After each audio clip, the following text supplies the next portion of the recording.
So, done that, completed that, and as of right now, done that. Now, let's see, what's next on my list of things to review?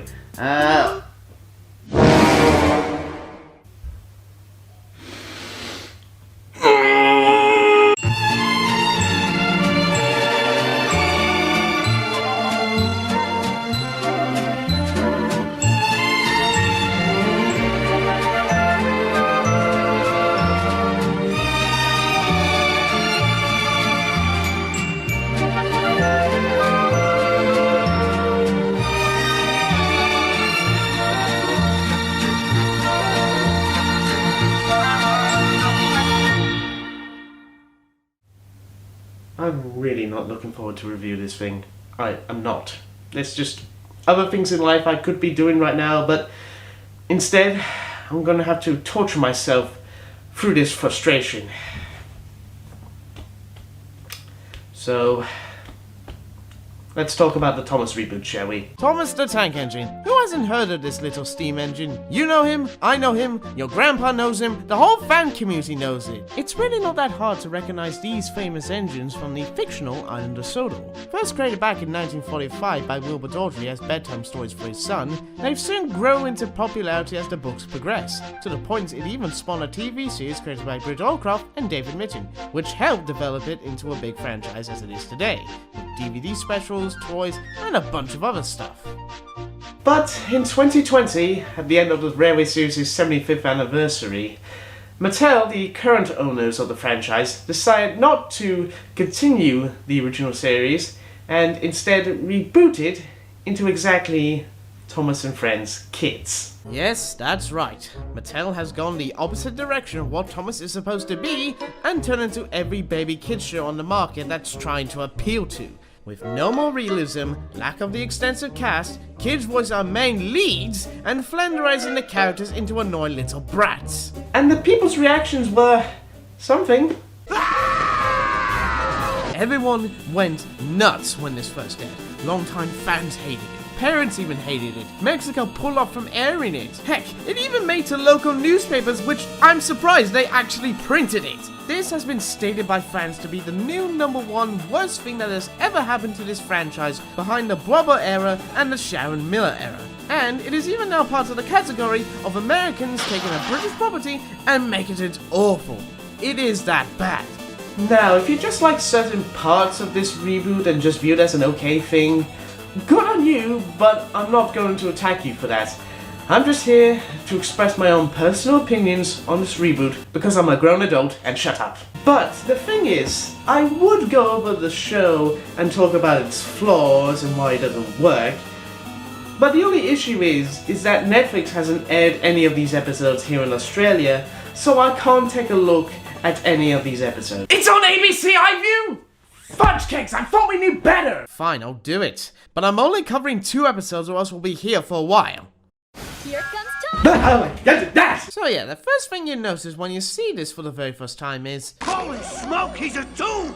Exactly. Everything from the landscape to the engines is now in the style of a bouncy cartoon. But the thing is, Thomas being that 2D animated show would have been fantastic. By capturing the style of the illustrations of the books would have been breathtaking and fascinating to look at. But that's not what they went with. They instead go for a bouncy, jumping, happy-looking cartoony show because everyone is doing the exact same thing. Which is a shame that the people at Nelvana could have made something good. Oh yeah, that Nelvana. At first, when I heard they were making the show, I immediately thought, what? Nelvana? But they made great shows in the past! Why are they teaming up with Mattel? But then I also realized they don't make great stuff half the time, like Journey to Joke-A-Lot, which was the worst Care Bears movie in my opinion. And Donkey Kong Country isn't bad, it's just a bit, weird at times. I'm off to do more good deeds. I'll tell him about you, all right. But you think maybe the animation isn't the most important thing about this show. Maybe the stories are at least decent. Well, I don't know about that. As in this episode called Thomas's Promise.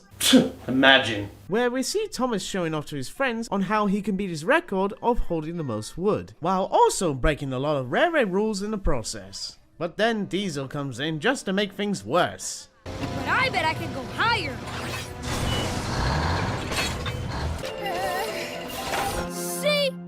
told you I could go higher. My turn. You already had your chance.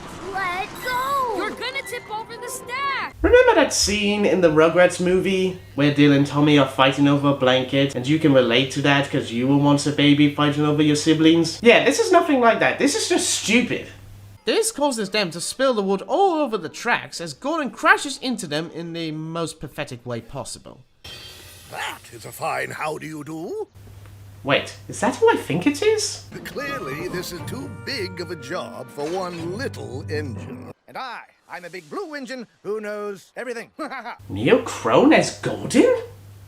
Okay, you at least get 1 star for that. It looks like the crash has broken Gordon's coupling rods. Why is it American if the engines have certain British designs? Gee, sorry, Gordon. We were just playing a game. Oh, Jesus! So yeah, apparently in this show, the engines can also use their wheels as hands and feet. Why? Why did you make this decision? It feels like Mattel was looking at the fan-made Thomas series on YouTube rather than the actual source material it was based on. Congratulations, you guys. You really know how to treat a franchise with much respect. You know what? I'm getting a drink.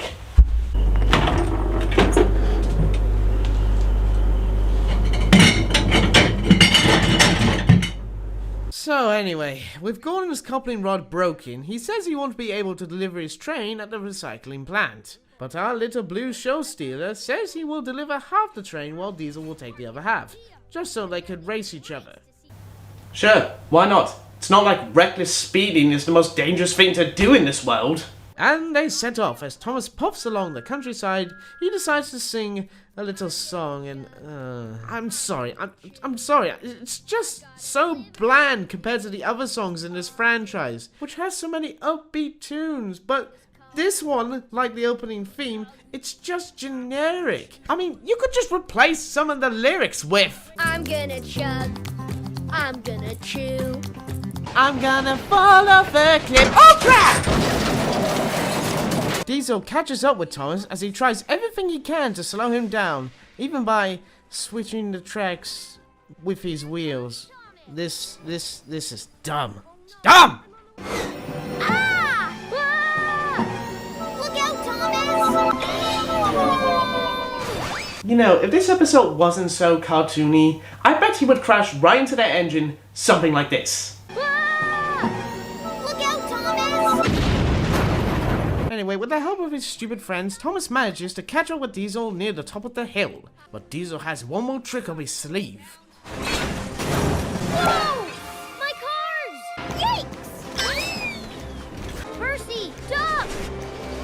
You know, in fact, there's another problem with the show I have, and it's the stakes. There's no real urgency to it. Because it's all wacky and goofy, there's no real danger to anything around this deserted island. And the runaways and crashes are not that exciting compared to the original show. I mean, we don't even see Sir Topham Hatt sorting out this mess. Oh, hang on. There he is. As well as some other people. Huh. Then who would be driving the trains? I know they said that the engines will be driving on their own, but who would go at dangerous speeds like these? I mean, who's even controlling them? Mr. Toad? I found it! I found it! What, the brake? No! The accelerator! Toad, no!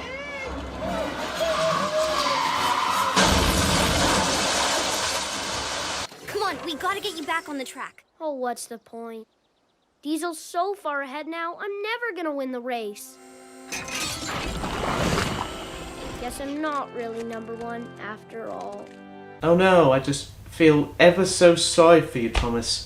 If you can't even tell from my emotion I'm putting on right now, I just feel ever so bad for you that you didn't even finish the race.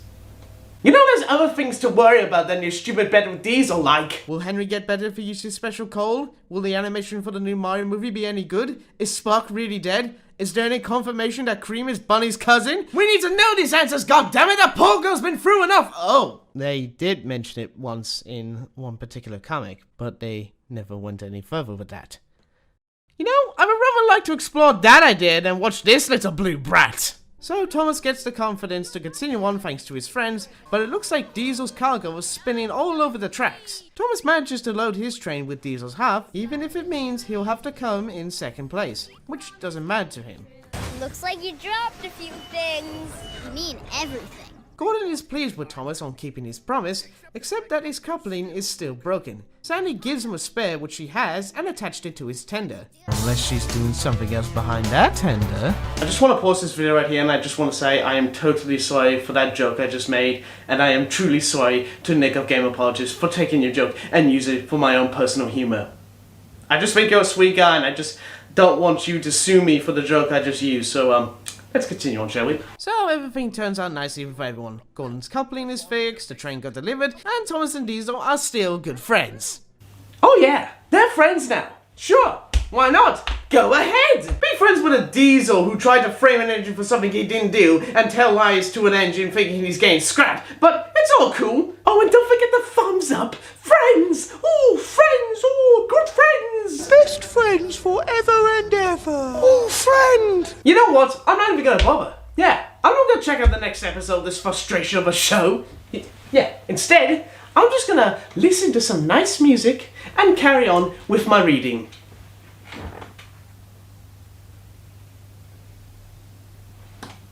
Oh, I see. You still want me to do it, do you? Fine. Fine. Okay, in this episode called A Wide Delivery, Thomas and Percy were playing I Spy until as they entered Natford Station, they could see the other engines pulling... Hi, Thomas. What? How is this even logically possible? You can't build a house that's absolutely stable to be put on a truck and carried by heavy machines like engines. That's just something that just doesn't work in real life. You know, I think there's something else you should also add in your show, Mattel. And you know what it is? It's this. And you know what this is? It's a fist.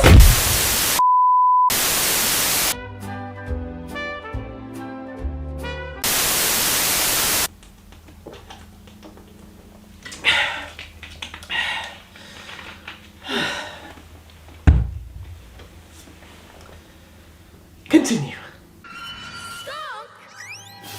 You know what? Screw it. I'm changing it. Alright, Dragon's Run. Well, we had an episode about a dragon in the classic series. I think this should be fine. Actually, no, that's a total lie I just made. Wow! Cool! Where are you taking it, Thomas? So Thomas explains that he's delivering a dragon to Kirk Ronan for their medieval festival, but some of the engines wanted to take the dragon as well, which Thomas doesn't want to. Methinks not, for I alone am the Dragon Guard, and it is my quest to deliver the dragon safe and sound. When has that ever been true? You basically just screw up every job you're given just because of your stupidity. Thomas at least asks them to come along delivering the dragon as the Knights of the Turntable. God, that's not even clever. So the engines all get together to play Catch the Dragon? What? The Blue Knight still has his dragon!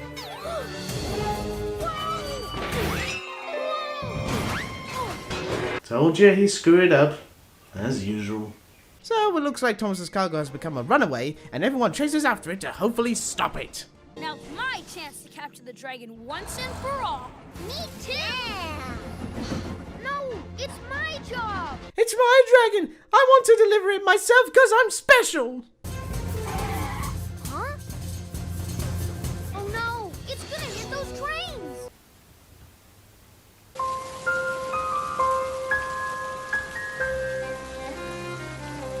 I'm so sorry.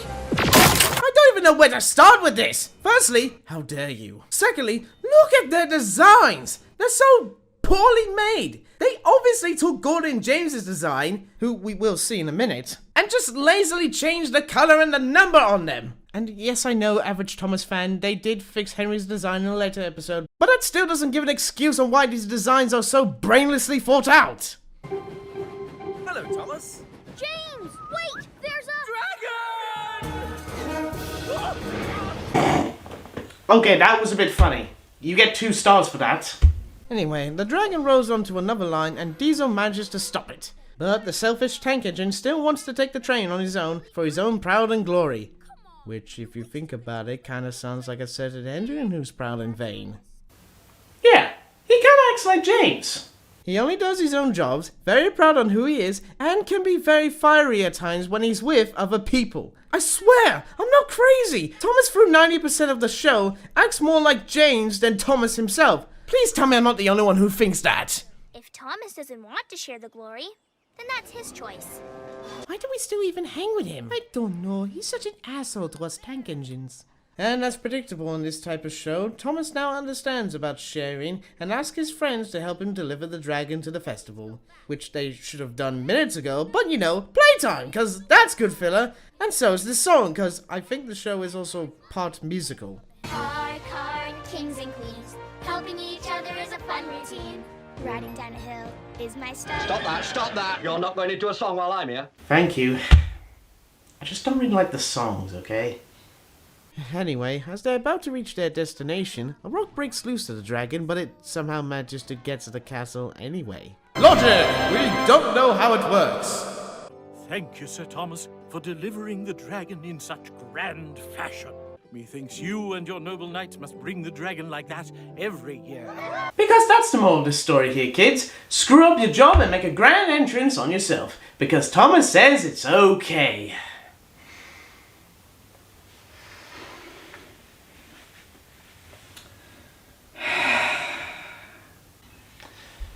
You know, after watching this and seeing what has become of this franchise as a whole, is this really the end of Thomas?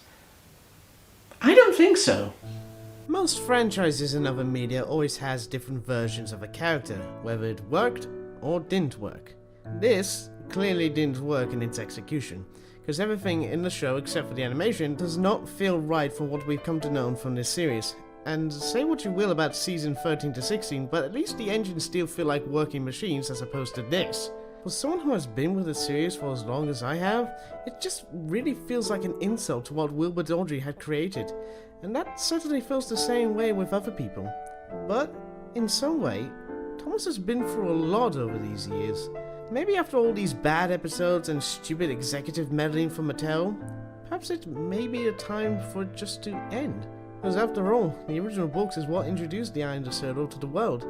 And seeing what has become of it thanks to a company who doesn't know how to handle a franchise, I can probably say it's time for us to let go of this tank engine who wanted to see the world, but instead to become a shadow of what it once was. Maybe, just maybe, he wanted to end this way. No, he bloody wouldn't. No, you're right. He would have lived a happy life.